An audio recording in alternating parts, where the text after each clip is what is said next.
right, so I am in the middle of a content-aware fill for the sky, and we don't want whited melting into the sky, but I'm doing that to prep for what I'm about to do. Oh, I forgot to select that.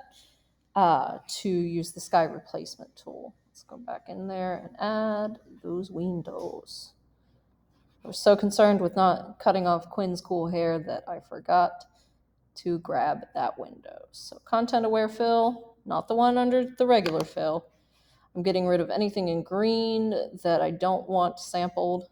So in this case, Quinn's head, really anything that's not the sky in this case. It's still sampling part of Whited's head. So we've got a little bit of a nice sky going on here. We don't necessarily need to sample them trees.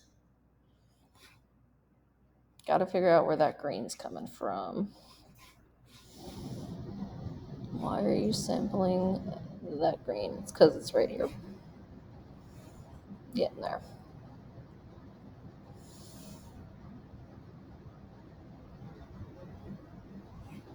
Oh, and that's not inside my selection. That's part of it. So I'm going to hit OK. And back to my old friend, the clone stamp, to clean up my dirty work. Now we've got a much more varied sky. You could leave it like this. Keep making sure that you're going with the correct color shades, because things are not just one color. You want to make sure you're keeping up against the natural gradient of the sky. Opacity's all the way up at 100. Just coming through, changing the size of your brush as you need it. Wrong. There we go. I don't need to hit command. I am no command. And just getting rid of those. Are there faster ways of doing this? Maybe, but this is the way I do it.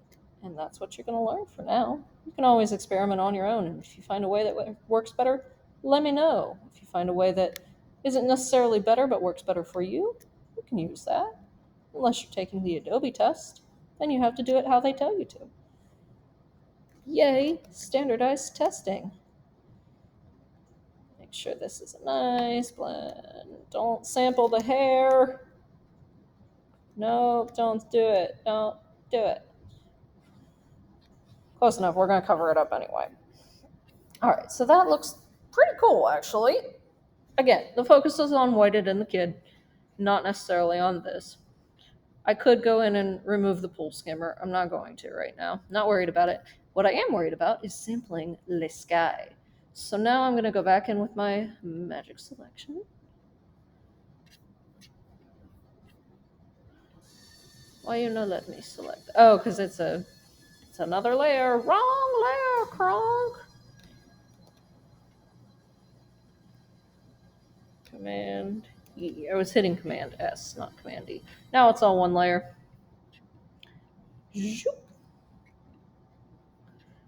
Grabbing those bits of sky, leaving those bits of tree. There we go. Nope, nope. You stick the whole tree in, you take the whole tree out. Now I'm going to go up to edit again, and underneath here, depending on what version you have, I'm not sure at this time in point. It's Friday, August 20th. You guys still have 10 more days of summer. Jealous. I'm not sure what version of Adobe Photoshop you guys are going to end up with. But if you have, I think, 2019 and higher, there is a tool called Sky Replacement, and it's pretty cool. I can change the sky. Now, does that match? No. You need to pick something that's close to the lighting of your scene. So I might just want a nice clear blue sky. That's closer. Let's browse through it. We don't necessarily... I did try this one. The lighting was too hard to mess with, but it was really pretty. Could just do a solid gradient, just to clear things up a little bit. I think that's the one I kind of used in the end. And hit OK. Kind of deselect. And for the most part, that looks like it blends pretty well. A couple other things I could do. I could focus a little bit more on the fence. It's a little bit of a... I can go in and make sure the lighting is corrected a little bit. I'm going to do some masking with that with the adjustments palette. you go under image adjustments, remember this is the destructive way of doing it. If you want to use masks, you're gonna need to pull up the adjustments palette over here or from the window. I want specifically Whited and Quinn to be a little more prominent in the photo. This might be a little too bright for the whole scene, but I want them to stand out. So we're gonna go ahead and do that. I'm gonna invert my mask. And if you recall from earlier, you can use white and black to paint inside your mask, not your school mask, your Photoshop mask.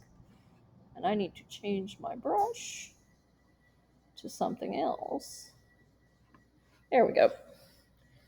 So size that down a lot.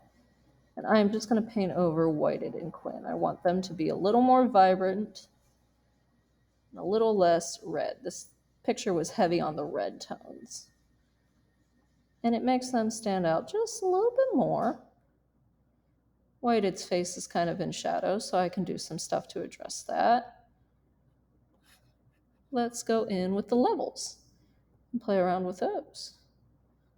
If I wanted to make my life easier, I could also just select Quinn and Whited, and that would create a mask just around them. In fact, I'm going to do that real quick. So let's go ahead and quick select the two of them. I'll have to go in and get all those spots I don't want selected, but we'll do it quickly. Let's see if object selection works for them. This is a cool tool I haven't really learned much about yet. It kind of works. Kind of. It should only select the object boundaries that it's finding. That's cool. I'm getting there. Still need Whited's eye. Please, can I have Whited's eye? No, not allowed. I like to toggle between the two. They're both useful. That's the magic wand. It could be useful in different situations too, but because I'm dealing with so many different tones of pixel, it's just easier to do it this way. Let's clean that up. Clean that up a little bit. There we go. Now that I have just them selected, when I go to make a layer mask, it should just do them. So I want to back this away from red a little bit. See how they're gradually getting cooler and cooler? Or hotter and hotter? And it's important to be paying attention to what your original looks like, what your general lighting tone. This is an evening picture. They call this the golden hour. If I want to turn the yellow up, I sure could, but that wouldn't match the rest of the picture. So this is getting closer to where I want it. It's closer to that cool blue. And you'll see in a lot of like autumn pictures, you'll see where they add warmer tones. So I could do all the live long day playing along with the different adjustments. The last thing I'm going to show you is the final pièce de résistance, and that's adding some bubbles. I'll go over in a different video how to add custom brushes, but what I've decided to do is, I think for the most part, I did like a very light teal, and I downloaded a custom bubble brush for some whimsy, and I'm going to play around with different sizes just to see. That's way too big. Now I've made Whited an astronaut, and that bright teal is way too much for this, so we're going to go with something a little more subdued, maybe like so. That's a little more realistic. And bump my size down, and it looks like this brush that I've done. Now in that case, up by the trees, I might want something a little brighter. The brush I'm using currently will alternate between sizes, but this was just a cool way to capture a moment and add a little bit to it, especially since Quinn didn't end up with a lot of bubbles in there. And I've also gone through, I like to add kind of a white highlight to some of them to match them up. It's pretty nice. There we go. Yeah, so that's how you can do a couple quick tricks with content aware fill and sky replacement. It's not perfect. It requires a little bit of fine tuning with your other tools, but it's a nice way to touch up photos and make them a little more centered on your subject.